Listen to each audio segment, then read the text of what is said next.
Hello and welcome again, guys. This is Sweet Battle Scars, and I would like to welcome you to another unboxing and review of yet another Monster Hunter figure. Now this is a pretty cool figure, this here that you see on your screen, and it's the Revoltech Yamaguchi Rathalos Hunter figure. And it's a figure that I've been looking forward to for some time now, and mine actually took some time to get here, but it's finally here. And it's finally in my hands, so we're gonna get right to it. And I'm gonna start by showing you this box. Now, I really like the Revoltech boxes, as you saw from my Rathalos my video of the Rathalos. Sorry, of the Rathalos figure, both Rathalos figures. It's pretty much the same type of box, except this one's a little smaller and, fitted for a hunter instead of a monster. So there's the side of the box with some details on the actual joints and the articulation. Of course, the iconic Revoltech joints. Here in the back, we see a little bit of the figure. We see the hunter and just kind of crossing his arms, standing there, and then some of the poses that we actually saw online through some of the pictures when they were advertising this guy. So some of the awesome poses that you can get out of this figure. And these are the accessories it comes with. Here at the top, I want to kind of zoom in so you can see without the reflection of my light. So here's the greatsword on top. The sword and shield, it comes with both weapons. It comes with three extra pairs of hands. So plus the ones that the hunter is actually already has on his arms, it's 4 pairs. It comes with this piece that attaches to his foot. It is actually like a gesture, and when they kind of slide their foot on the ground, you see some of that movement on the ground. And it comes with a little orange box that you can use to put your accessories in, and it comes with your base. So there's a close-up of the weapons here in the corner, and then here's the side picture of the figure and a close-up, a detail of it. And we're back to the front. And so we're gonna get right to it. There's no point in waiting. I think we've waited enough. I've waited enough. So we're gonna see it. Here is in its packaging. And I'm actually gonna move my camera angle a little bit so that we can see it a little better. There we go. And we're gonna get the plastic off of it. I don't know why I feel the need to narrate everything, and now I'm gonna grab this sword, so there you go. So we're actually gonna look at the figure first, and then we're gonna move on to accessories. So here is the figure, and I gotta say, it looks really nice already. Really awesome figure. So we're gonna be taking a close look at the articulation. So now that I have adjusted my lighting, here is the well, let's get these plastics off first.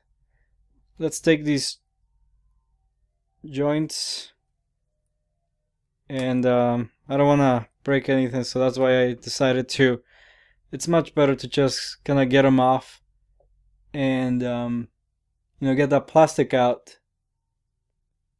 So now it's gotta be kind of tricky, but there it goes.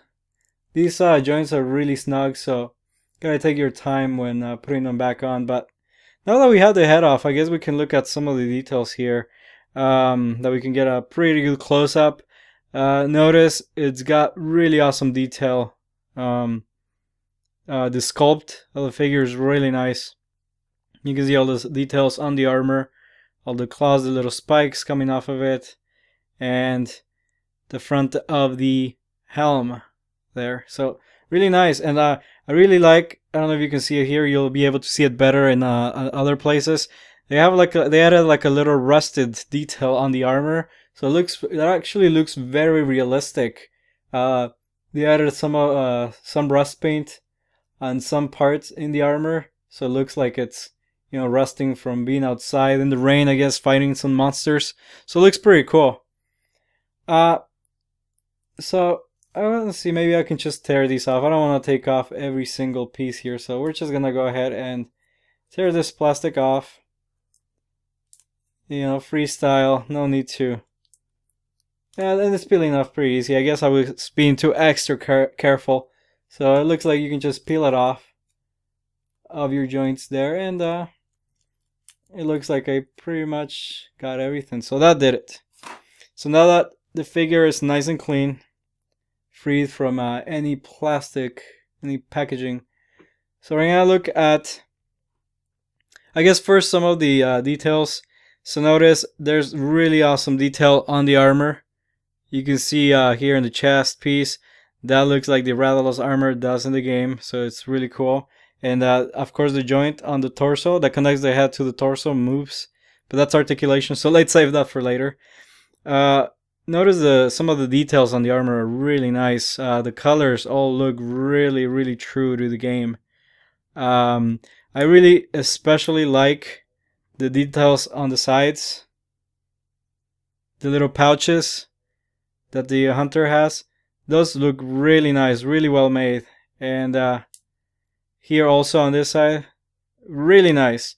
So then we go down, and here is what I meant. See that little bit of rust paint? I thought that was an awesome detail to add. So the pieces, the metal parts of the armor look like they're rusting, so it looks very realistic. I really like that. And then of course details on the feet, really nice all around, pretty good paint job. And now when we get to the back, this is really awesome too. You get the details on the armor, and then this is for, of course, the sword to attach it to. Look at the shoulder plates. They look really nice, just like they do in the game. The waist armor moves, of course. It has joinery, and we're gonna be looking at that in the articulation part. And you know, some of the legs in the back, very minimal armor, as you know, you don't really need much armor there. So overall, really nice details, and we'll run into some more as we discuss articulation. So let's get right into that. So in the head, and the neck is kind of long. I gotta say, you gotta really press the head down.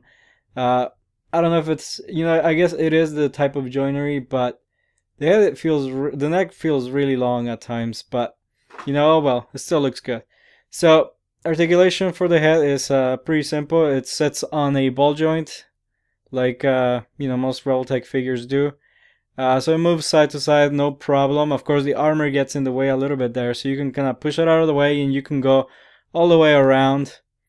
You can, without using the joint on the torso connecting the neck to the neck, you can get pretty good movement up and down, really good movement up and down for the head, and side to side like so.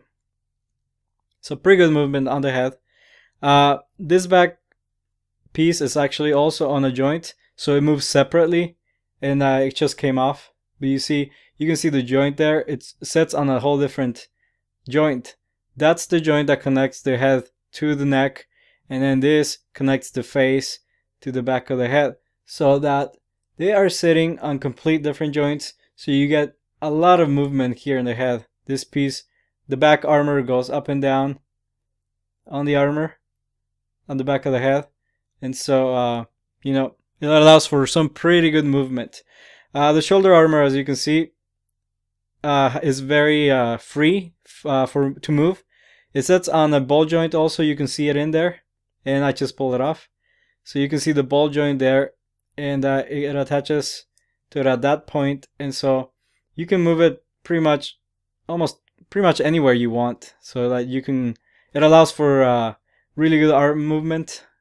The arm articulation, of course, the arm is on a Revoltech joint, so you can go up about that much. You could probably push it a little more if the head was a little bit to the side before the armor gets in the way.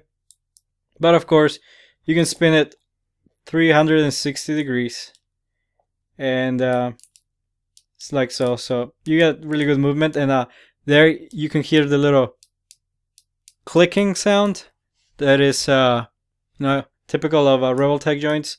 So very snug. These can definitely hold the weapons. up, as you can, I will show you in a little bit. So really nice clicking sound. Ball joint on the elbow too, and it also has that clicking. So it has various levels of articulation here, you can say, and pretty nice detail on the arm as well. So that's the arm. The waist spins about, you know, that much. The armor starts getting in the way. Of course, you know, I'm pretty sure you can go all the way around, but I don't want to force mine, at least. I don't like forcing things like the waist and the neck, because, I mean, why would you want to go all the way around anyway? And then another ball joint on the legs. So you get the clicking sound front and back, so that you can get some pretty good movements, and it just came off. I guess it does go back, but you gotta get it at the right angle. So here you can see the joint. So this back part kind of hits this part here, so it doesn't really want to go all the way back, but it goes about that much. So there you go. You get a ball joint on the knee also. You can see it in there, and this piece of armor on the knee is very flexible as rubber, so you can really move it out of the way, and you get really good movement, as you can see on the leg. It goes all the way up and then comes down like so.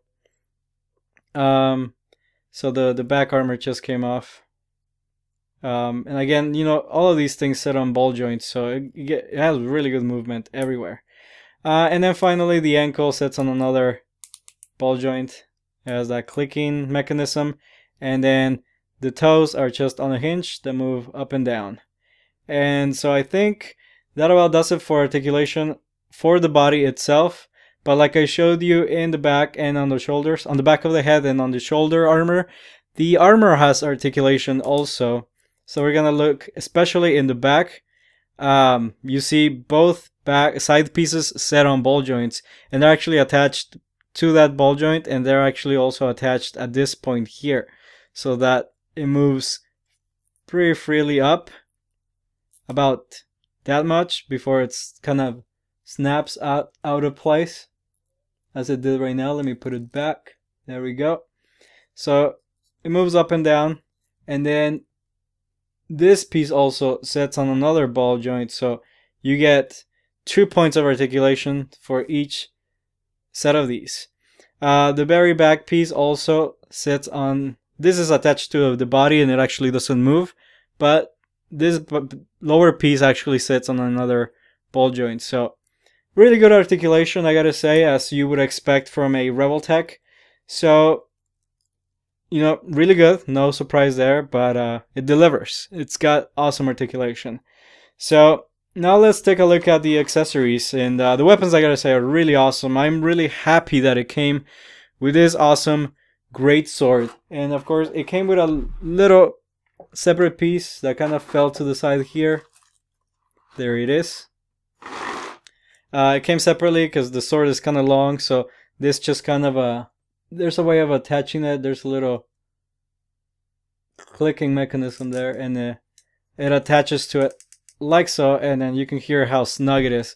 So that's the tip of the sword, and then that's the sword itself. And I gotta say, the detail on this is really nice.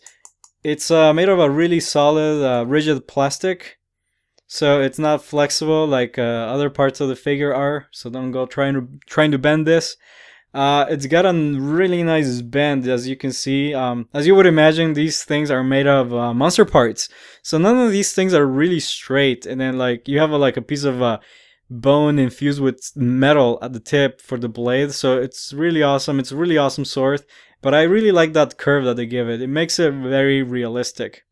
All of the details on the claws, and then the skin of the monster is there, the scales.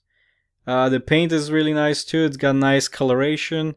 I don't see any drips of paint or any imperfections on the paint, so it's a nice armor. It's a nice weapon. Sorry, and as you can see here, it's got a little hole, and that is what this little ball joint here is for, so that you can attach the sword like so. And of course, it sets a little bit of an angle like that.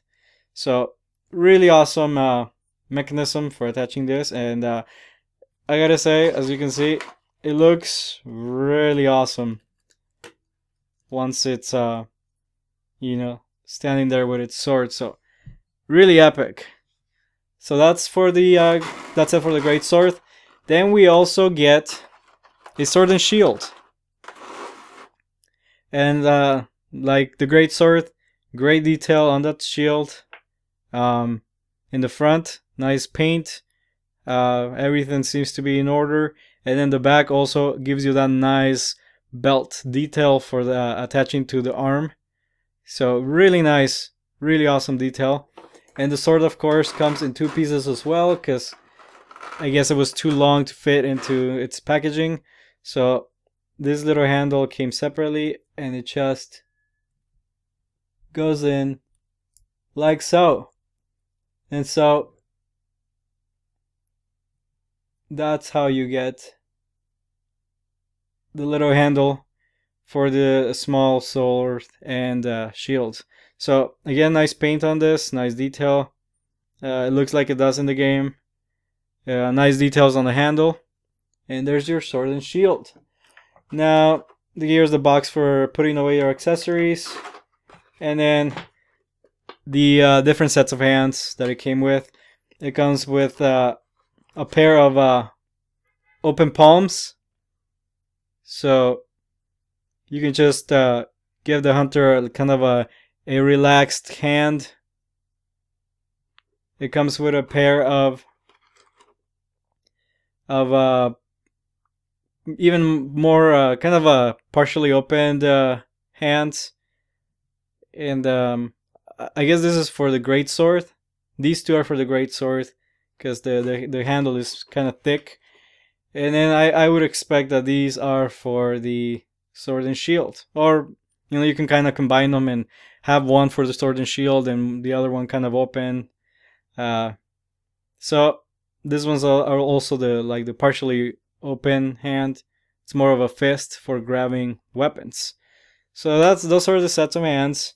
And these, it came with completely closed fists. So that's a completely closed fist.